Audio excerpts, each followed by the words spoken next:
friends, it's Terri Gaines. In this video tutorial, I'm going to share a simple pop-up card I created with the cute as can be designer series paper. This designer series paper was introduced in Stampin' Up's January 2025 scrapbooking brochure. This brochure is available online. I printed my own copy and it is on page 15 of the catalog. There are many coordinating products that go with this designer series paper, and I'll be talking about a few of those in my video tutorial. But let's first talk about the designer series paper. It's adorable.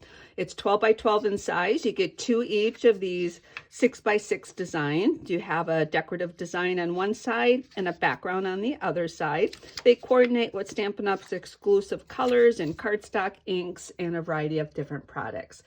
I am using this print to decorate the front of my card. I already have that cut, and I cut it to be 2 3/8 by 5 inches, and I have it layered on a basic black that is a 1/4 inch wider and longer than the designer series paper. So I'm using this for the outside of my card.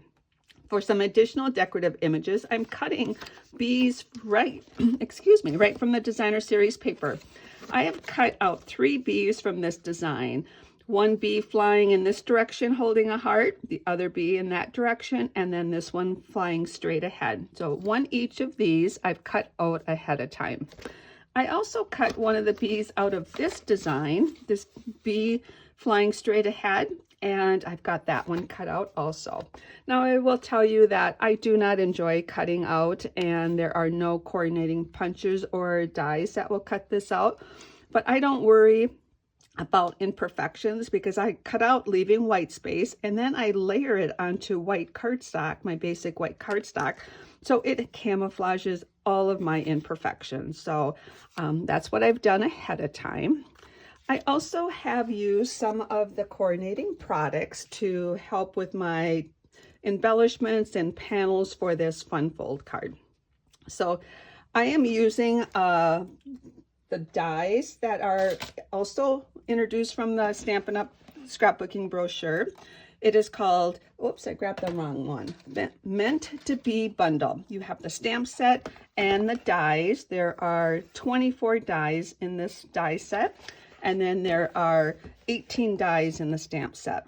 So you have some sentiments, you have some images. Some of these images can be cut out with the dies. You can build your 2 different size bees here, some additional dies, and then you have these honeycomb dies. I have used those.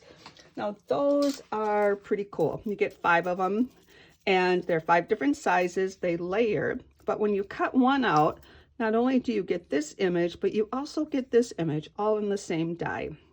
So I have done some of this work ahead of time. I've got those already cut out. I cut the second largest die out of basic black and the third largest out of the basic white, and to create that panel.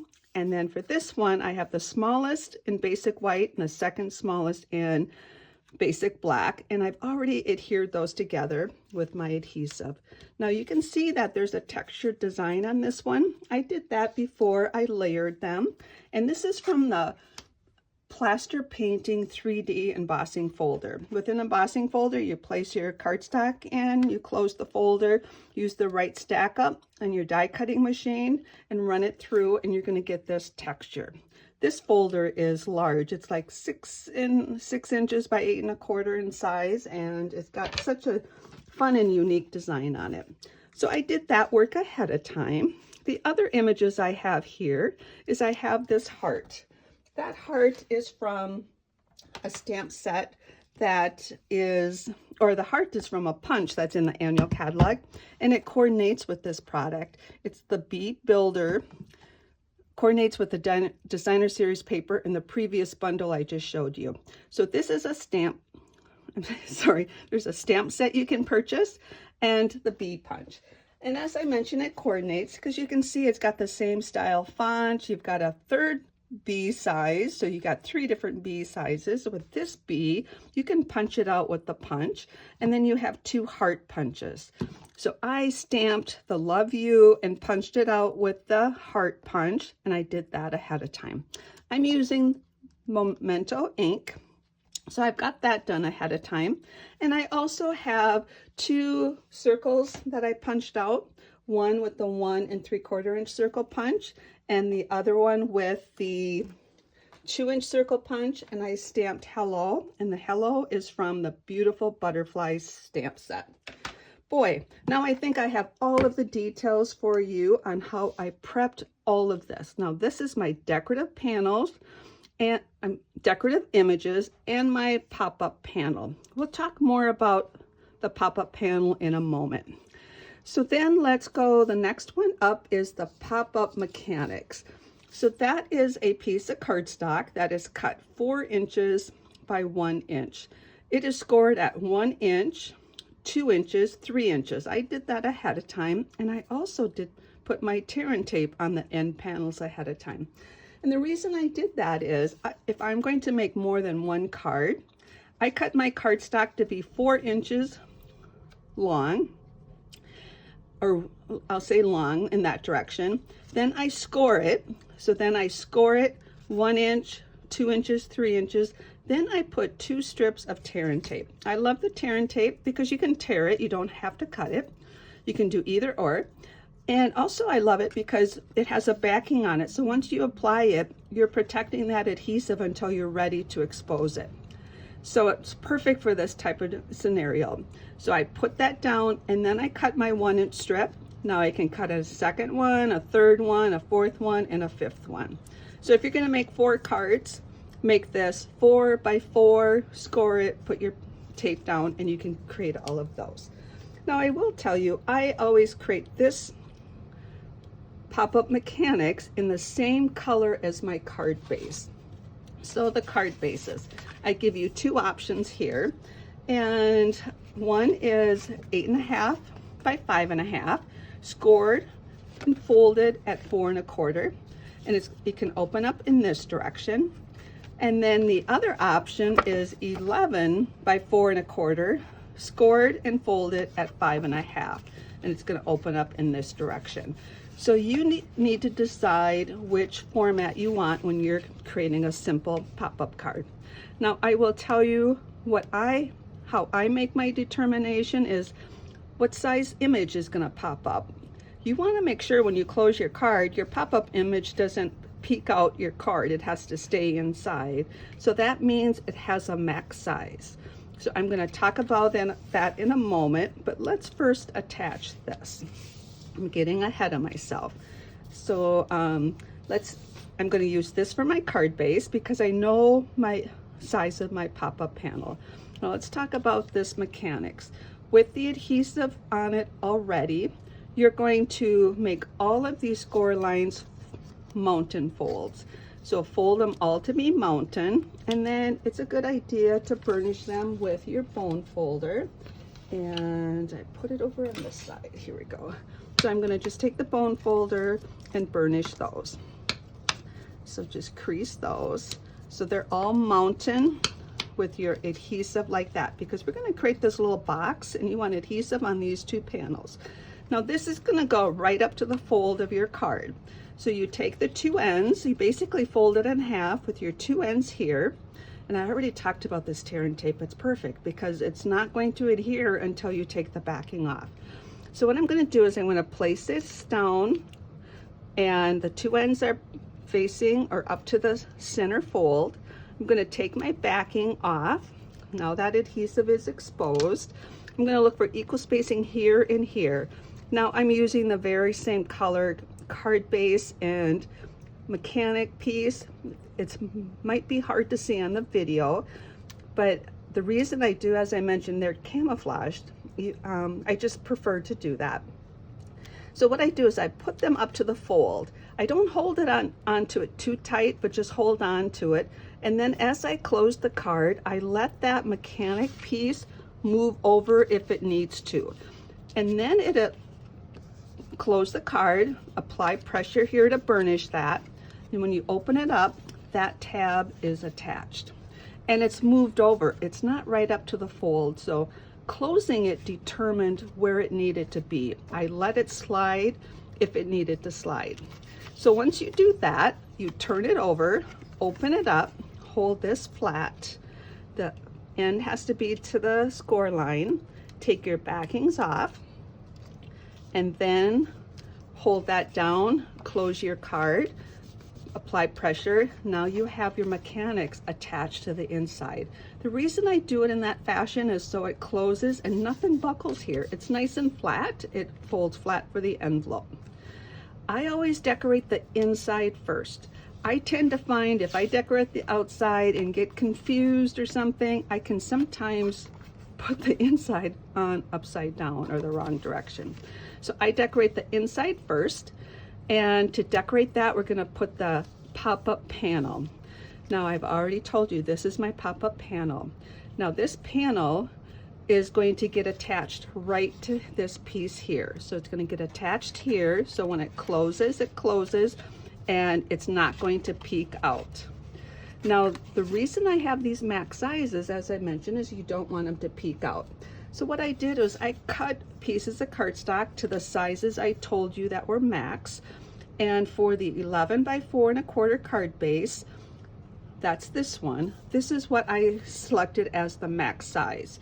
So what that means is when we put this on here, I have it 1/8 of an inch narrower than the card, but basically what it means is when you put this down here, it's this vicinity of your card. That's, if it was taller, it would stick out your card.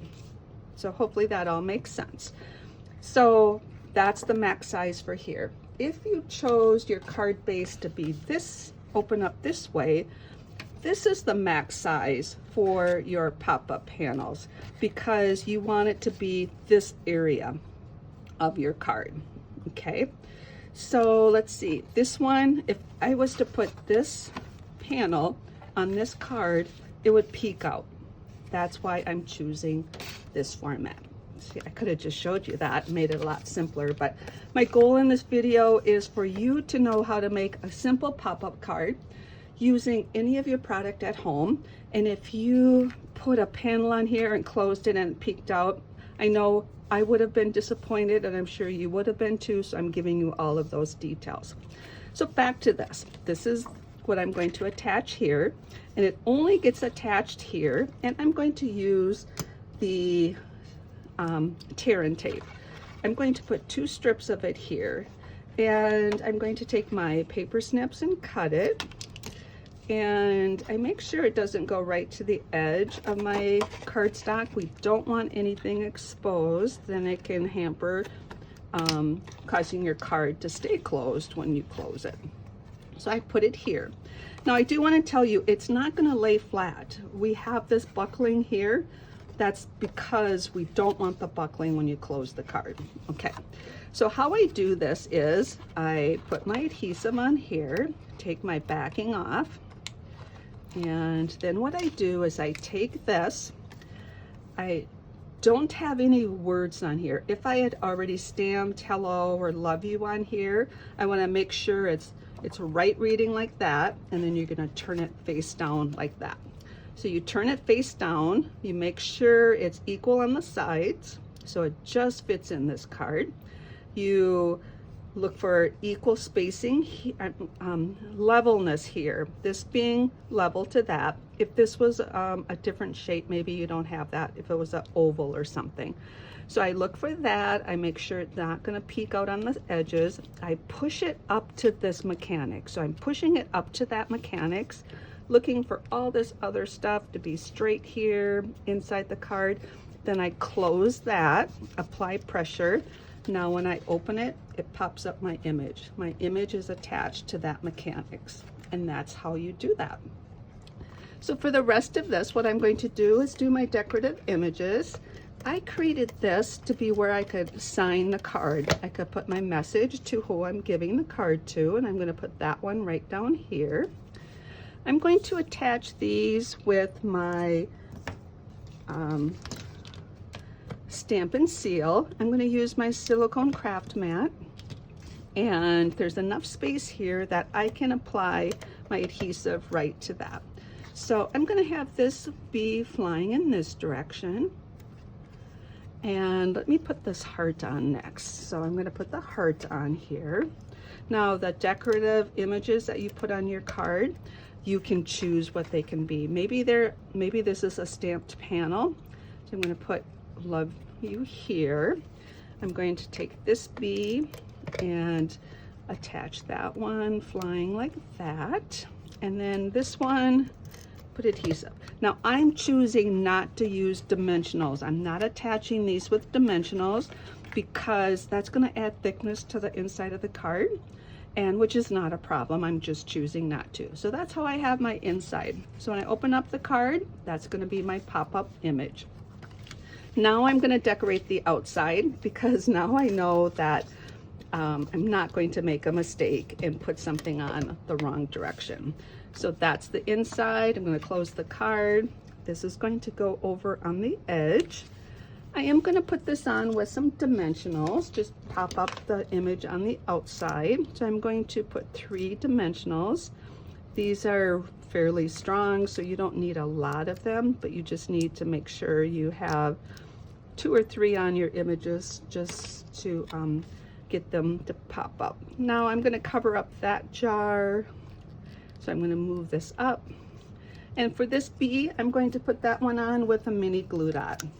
So I'm going to actually put on with 2 mini glue dots just behind the body here. And if you wanted to, you could reverse and put this on with adhesive and the bee on with dimensional. And that's part of the creating process. You can really make this card to what you want it to be. So this is my simple pop-up card that I've created with the Cute as Can Be designer series paper and its coordinating products. I will have a PDF that you can download for free with these measurements. It will also have photos of this card, and it will also have a link to this video tutorial, so when you want to create your simple pop-up card, you can rewatch this video and learn any of the tips that I shared with you. Hope I didn't make it too confusing by giving you some of these details, but I want you to be successful when you create your pop-up card. Reach out if you have any questions. Take care and happy creating.